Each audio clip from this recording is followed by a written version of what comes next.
ज्या बाईंना महिला आयोगाच्या अध्यक्षपदी बसवलेलं आहे त्या बाई 2 सप्टेंबर 2024 ला सोमवती अमावस्येच्या दिवशी स्वतःची अनामिका कापून अशा पद्धतीची तंत्रमंत्र विद्या करतात असं पीडित महिला सांगतात। गाडीतनं उतरताना गाडीच्या जेव्हा दरवाजा बंद करताना ताईंचं बोट तिथे अडकलं, क्षणाला तिथे ताईंना रक्त वगैरे येत होता आणि जादू टोना या अंतर्गत सुद्धा गुन्हा दाखवला होतो। मग त्याच्यावर त्या संविधानिक पदावर आहेत म्हणून त्यांना गुन्ह्यात घ्यायचं नाही असा कोणताही कायदा नाही।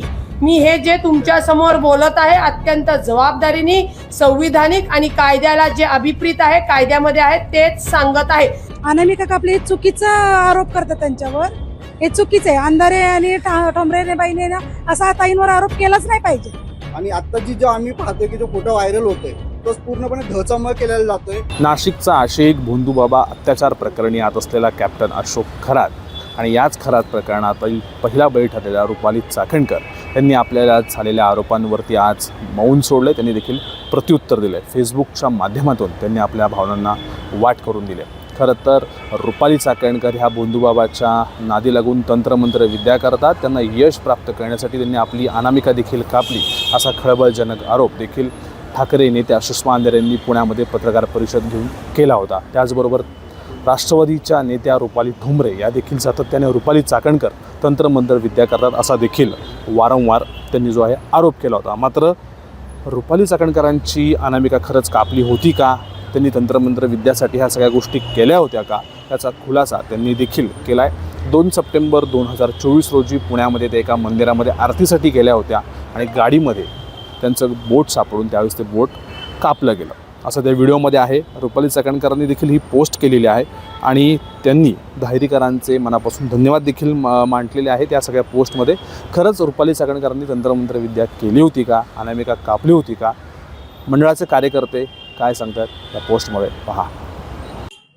मी मयूर दुगाने विघ्नार्थ मित्रमंडळाचा अध्यक्ष होतो। प्रत्येक वर्षी ताई आमच्या इथं आरतीसाठी येतात। त्या दिवशी पण आरतीचं नियोजन आम्ही ताईंना घ्यायला रिसिव्ह करायला वरती गेलो होतो। गाडीतनं उतरताना गाडीच्या जेव्हा दरवाजा बंद करताना ताईंचं बोट तिथे अडकलं, क्षणाला तिथे ताईंना रक्त वगैरे येत होता। तेव्हा शेजारच्या दामिनवाल्यांनी त्यांना जखमी करून तसंच ताईंची टिश्यू पेपर लावून ताई खाली आरतीला आल्या। मंडळाची जी आरतीची व्हिडिओ आहे ती आता इंस्टाग्राम अकाउंटला पण आहे विघ्नार्थ मित्र मंडळ, त्यामध्ये पण तुम्हाला व्हिडिओमध्ये ताईंची एंट्री दिसेल। त्यामध्ये ताई टिश्यू पेपर लावून खाली आरतीला आले, तिथं ताईंनी आरती केली, ताईंचा सत्कार केला, त्यामध्ये ताईंच्या हाताला जखम दिसेल। आणि आता जो आम्ही पाहतोय की जो फोटो व्हायरल होतोय तो पूर्णपणे धचामळ केलेला जातोय। कुठलाही तो त्याचं तिथं प्रत्यक्ष कोणतीही माहिती नसताना फेसबुकवरती जे फोटो आहेत त्या ती घटना का घडली आहे, कशी घडली आहे ते आम्ही सगळे ते प्रत्यक्ष पाहिलेली आहे। पण ते घटनेचा चुकीचा अर्थ करून अंधश्रद्धामध्ये दाखवत आहेत, एकदम चुकीची गोष्ट आहे। त्यामुळे आमच्या इथे ज्या ताई राहतात त्यांची पूर्णपणे हे एक चुकीच्या प्रमाणे मेसेज फिरतोय। आमच्या पण मंडळाचे तिथे नाव येत आहे, आम्ही पण पाहत आहोत फोटोमध्ये, आमच्या इथं खूप बदनाम होत। त्यामुळे हे जो प्रकार घडत आहे याची शहानिशा केली पाहिजे, तपास केला पाहिजे। चुकीचं पोस्ट व्हायरल करता नाव बदनाम करणे एकदम चुकीचं आहे, त्यामुळे आम्ही याचा निषेध करतो। नमस्कार, मी सचिन उत्तेकर। 9 सप्टेंबर रोजी विघ्नार्थ मित्र मंडळात आरतीच्या वेळेस ताई आल्या होत्या। ताईंना जी दुखापत झाली त्यानंतर मला फोन आला होता की ताई तुमच्या मंडळामध्ये आरतीला येत आहेत। वरती लायगुडे वस्तीला अखिल आंबेदरा मित्र मंडळामध्ये ताईंच्या आरतीचं नियोजन केलं होतं। ताई आल्यानंतर ताईंनी आरती केली, ताईंच्या बोटाला पट्टी बांधलेली होती। ताईंनी आरती केल्यानंतर मी ताईंना म्हटलं ताई चला माझं घर इथंच आहे, आपण जाऊन येऊ घरी। तर ताईंचा चेहरा खूप पडलेला होता, डोळ्यात पाणी होतं। मी ताईंना विचारलं ताई काय झाले नक्की, ताईंनी सांगितलं माझ्या बोटाला दुखापत झाली आहे आणि प्रचंड वेदना होत आहेत। मग ताईंना म्हटलं मी 2 मिनिटं घरी चला, पाणी घेऊ आपण। ताईंना घरी नेलं, माझी मिसेस पण इथं साक्षीदार आहे।